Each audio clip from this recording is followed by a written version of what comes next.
Nagsuno ng kulay kahel at itim na toga na simbolo ng pangarap na maging isang inhinyero at arkitektura ang Dr. Ernesto Tinicdao Sports Center para sa 2024 Joint Commencement Exercises.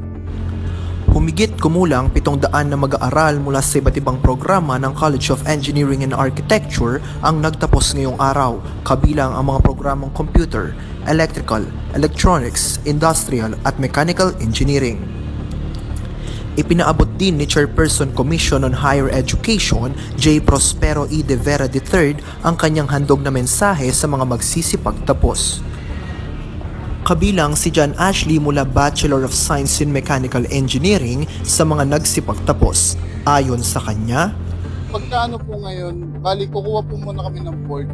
After po nun, magta-try po kami kung dito po sa local o baka po ibang bansa na agad ng mag-work.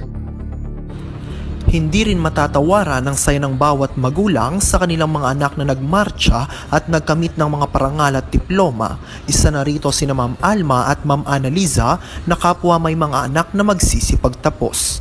Anila, sa akin po, super saya ko po dahil at last maka-graduate na yung mechanical engineer ko. May second son na talagang inuwian ko pa from Bahrain. Galing ako ng Bahrain.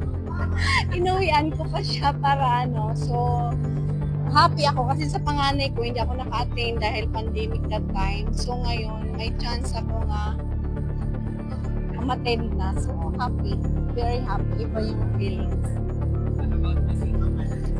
Ayan, ako naman, super saya din kasi sa wakas, sa haba ng panahon, makakagraduate na rin siya. Samantala, magpapatuloy pa ang joint commencement exercises ng iba pang mga kolehiyo bukas, kabilang ang CCS, CIT, CHPM at CSSP. Mula sa Public Relations and Industry Linkages Office at ng Media Affairs Unit ng DOVSU, ako po si Mark Basilio ng Radio Escolar, nag-uulat.